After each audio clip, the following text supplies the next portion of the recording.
On behalf of the University of Miami, I would like to thank Sun Banks for its sponsorship of this highlight film.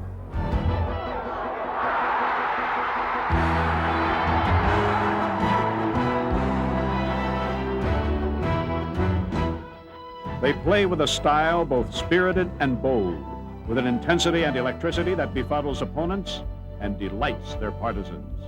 In 1989, the Hurricanes would take the field with those familiar attributes under decidedly new leadership. Dennis Erickson came to Miami with a reputation for building winners. For the first time, he would inherit an established program. Indeed, the Canes were already being hailed as the team of the 80s. In Erickson's debut against Wisconsin, it quickly became apparent that Miami football was in good hands. The traditionally dominant Hurricane defense throttled the hapless Badgers, then repeated the performance against California in the home opener 1 week later. In the first 8 quarters of play, Miami defenders held their opponents to a pair of field goals. It was becoming quite clear that defense would be a bulwark of the '89 Hurricanes.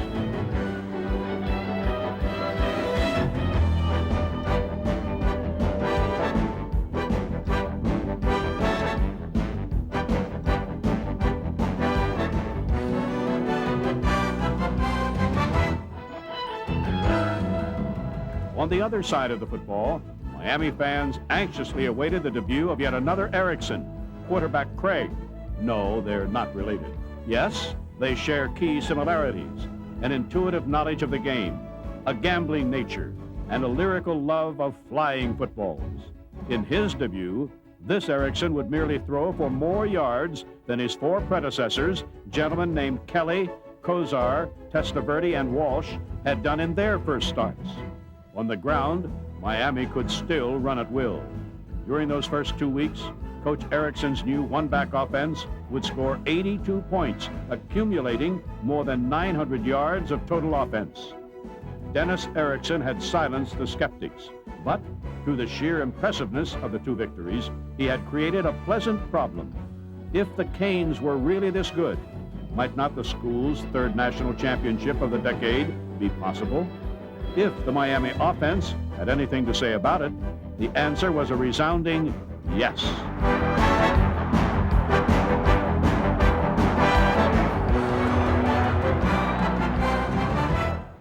Watch closely.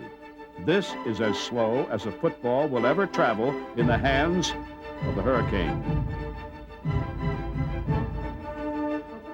In 1989, quarterback Craig Erickson turned pregame promise into crunch time heroics.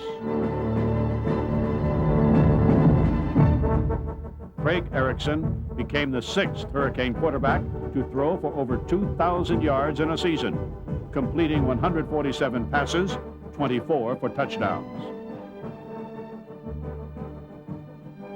Pure athletic ability has long been a trademark of Hurricane football, and both Erickson and his outstanding core of receivers displayed remarkable talent.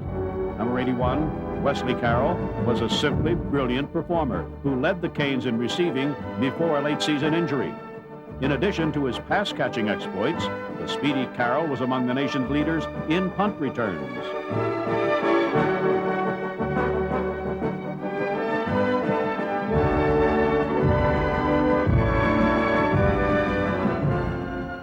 As a crowd pleaser, none could compare with number 3, Randall Hill.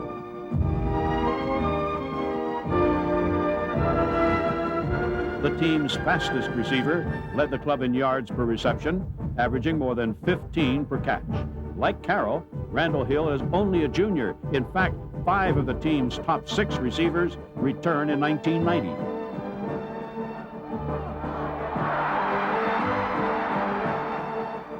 When Erickson needed the big catch, he looked for the amazing Dale Dawkins. His 54 receptions, 7 for scores, led the team. With more than 800 receiving yards, the senior standout was a constant headache for enemy secondaries.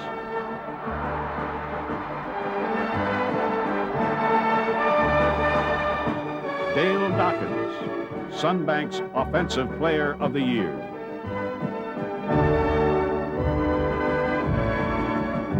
Unheralded Rob Chudzinski quietly enjoyed another rock-solid campaign. The tight end was a clutch receiver and great blocker. Attributes shared by understudies number 93, Randy Bethel, and senior Dennis Kelleher. On the ground, Miami was loaded. Pound for pound, Leonard Conley was the toughest player on the team, perhaps in the entire country.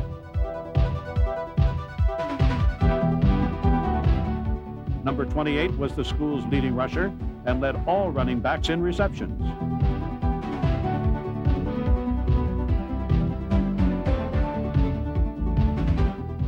The second half of the Canes 1-2 tandem was freshman sensation Steve McGuire, who exploded late in the season. Both his number and his style bring back fond memories of Alonzo Highsmith. McGuire led the team in touchdowns with 10.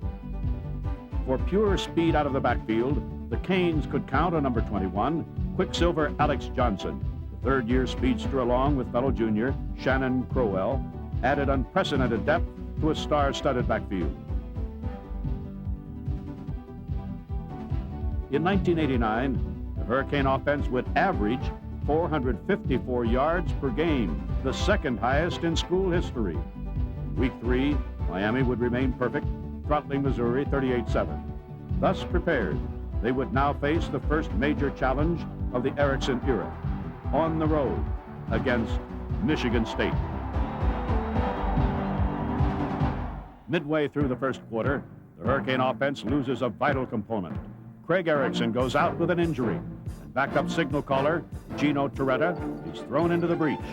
Torretta's debut before 76,000 Spartan fanatics is pressure-packed.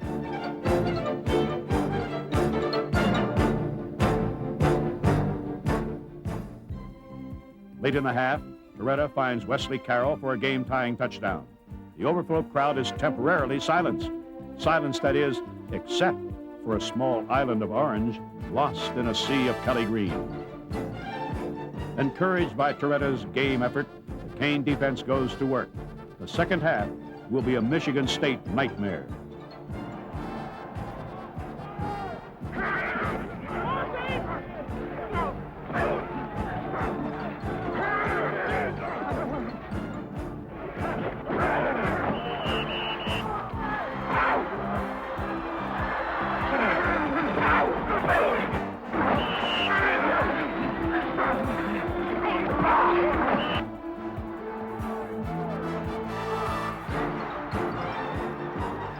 The Spartans can manage only a field goal in the final two stanzas against an enraged Hurricane 11. As Kenny Berry and his mates celebrate, Miami's Carlos Huerta prepares for his moment in the spotlight, a game-clinching 52-yard field goal attempt.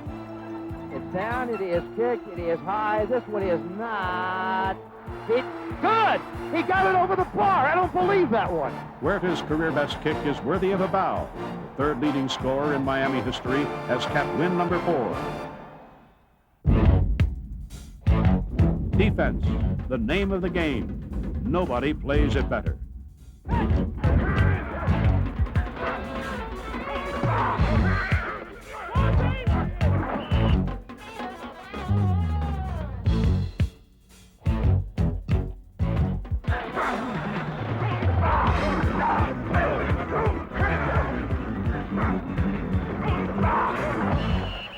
Number 57, middle linebacker Bernard Tiger Clark, was the inspirational leader of a defense that was quite simply the finest in college football, the greatest in school history. Miami led the nation in scoring defense and total defense. From inside tackle to deep safety, this unit was strength upon strength.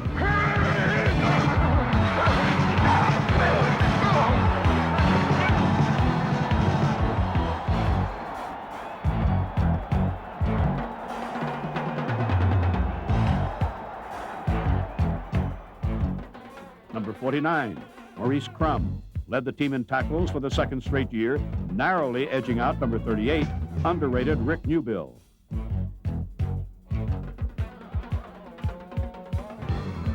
Hurricane secondary overcame the early season loss of senior Bobby Harden. Number 6, Kenny Berry, picked off 4 passes during the year. A quartet of underclassmen made big contributions in 1989. Number 16, cornerback Roland Smith, led the team in interceptions.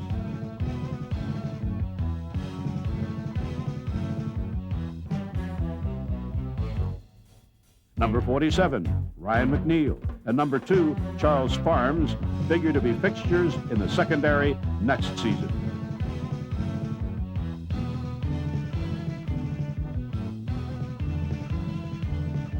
The fourth man was strong safety, Early Brown, who filled in admirably for the injured Harden.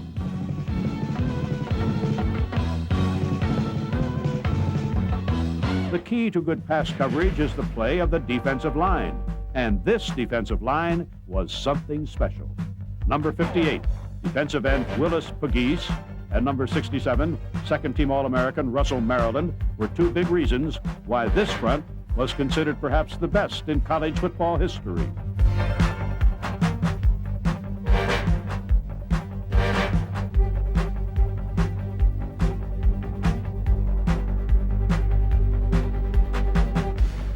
Number 63, Jimmy Jones, and number 96, All-American Cortez Kennedy were rock solid inside. Kennedy had a sensational year. His efforts were augmented by the performance of number 94, consensus All-America Greg Mark. Mark led the team in sacks, showcasing both size and speed, performing with a fury that characterized the UM defense. After the win at East Lansing, the Canes would go on to record 5 victories in their next 6 outings, allowing only 6 touchdowns during that span. Greg Mark was a major reason for the overall ineffectiveness of Hurricane opponents. Greg Mark, Sun Banks Defensive Player of the Year. A final note, in 1989, punter Tim Kalau and mates set an NCAA record, allowing a season total of just 2 net yards on punt returns.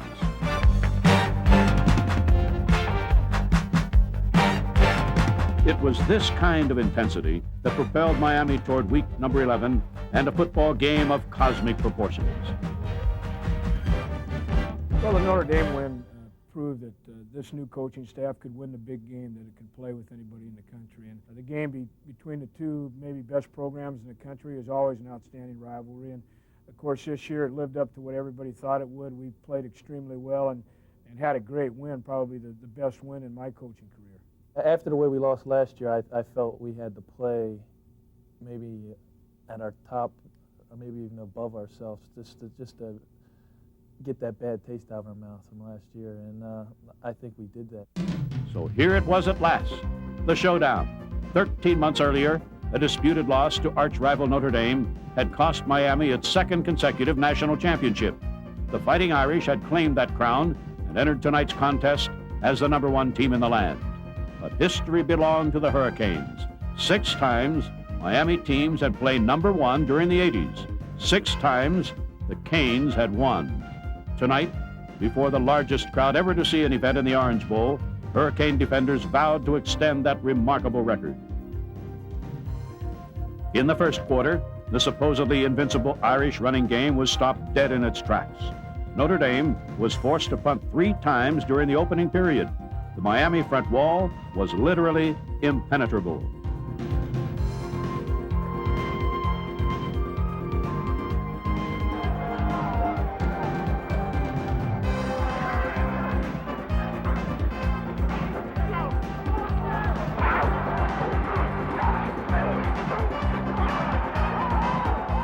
Tiger Clark was understandably pleased with early results.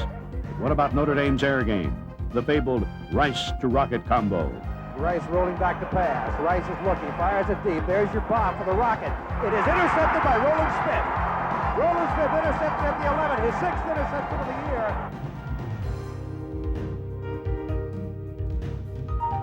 On the final play of the first quarter, Miami opens up a 10-point lead. Back is Erickson on the straight back drop. Throws it deep over the middle. Dawkins caught it! 25, 20, 15, 10, 5, touchdown Miami! 55 yards!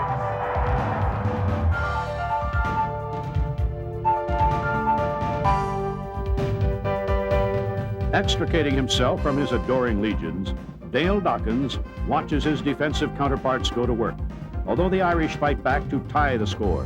It's only a temporary respite. Tiger Clark will see to that. Rice back to throw. As soon as he gets rid of the ball. Intercepted Tiger Clark. 50, 45, 40, 35, 30, 25, 20, 15, 10, 8-yard line. Tiger Clark.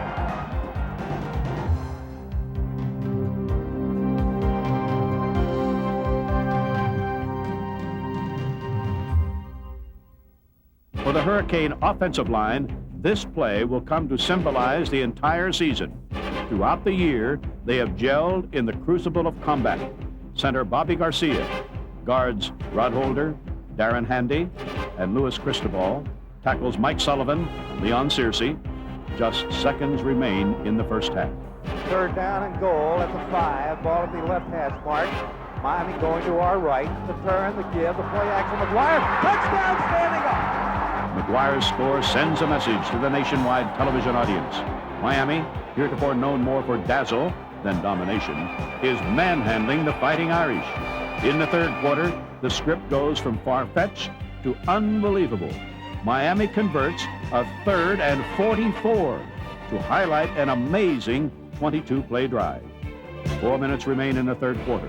The visitors have yet to touch the ball in the second half. This series will be forever immortalized in Miami football legend as simply the drive.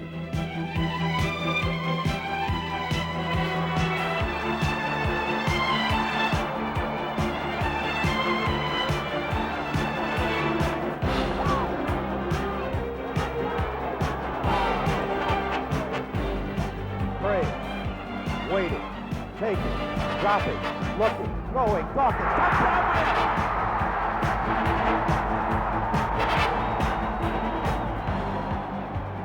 For all practical purposes, this game is history. Notre Dame will not score again. Amazingly, the Fighting Irish will end the decade 0 for the Orange Bowl. The Canes' 32nd consecutive home win is also their 5th straight Orange Bowl victory over Notre Dame. How sweet it is. For Dennis Erickson, his staff, and players, this is a moment to savor. It's a testament to the foresight of athletic director Sam Jankovic and a possible prelude to a national title. The USF&G Sugar Bowl, New Orleans, January 1st, 1990. The Hurricanes take on Alabama and a crimson tide of 70,000 Bama faithful. A Miami victory, coupled with a Colorado loss in the Orange Bowl, means a national championship. The Canes aim to fulfill their part of the scenario. Miami supporters stake their claim, and the Hurricane defense concurs.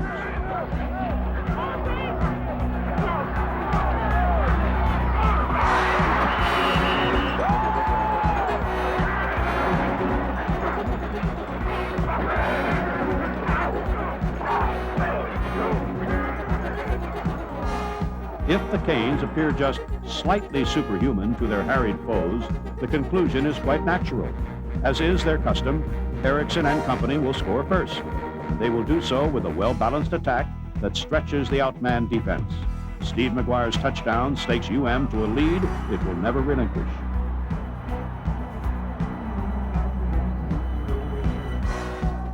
Although Bama manages to tie the score, Miami offense strikes back in the second stanza.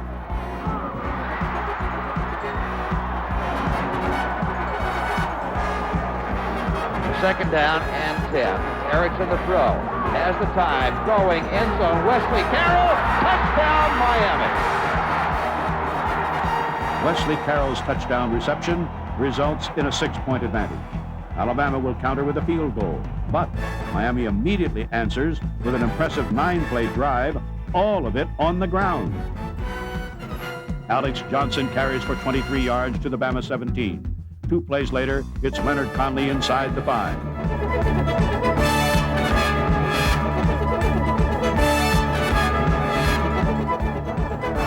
At the Alabama 3. Erickson to Johnson behind Sullivan. Sully lost his footing and Johnson scores.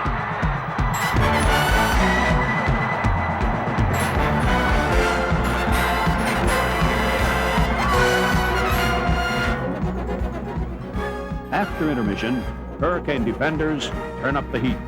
Alabama nets just 19 yards in the third quarter, and Miami unleashes its prolific air game.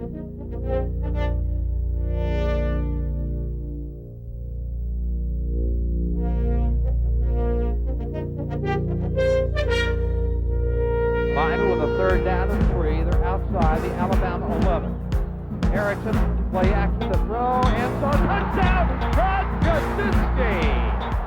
Sam Jankovic just snapped the suspenders. Rob Chudzinski's 11-yard touchdown signals the death knell for Tide comeback hopes. Desperately, Alabama takes to the air with familiar results.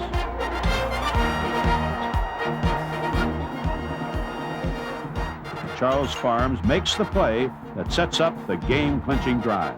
Meanwhile, electrifying news from the Orange Bowl. Colorado has lost. Miami is just 15 minutes away from a national title.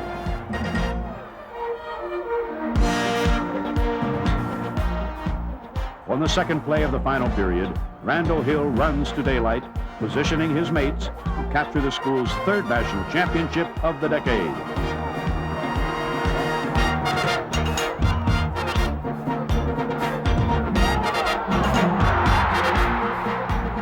Moments later, as Randy Bethel sheds the last Bama defender, the Canes take their rightful place as the team of the 80s. Dennis Erickson has won a national title in his first year, a feat accomplished only one other time in the annals of college football.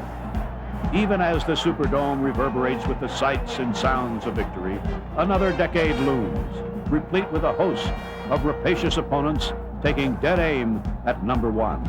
The Canes will answer the challenge. Count on it. Miami football, simply the best.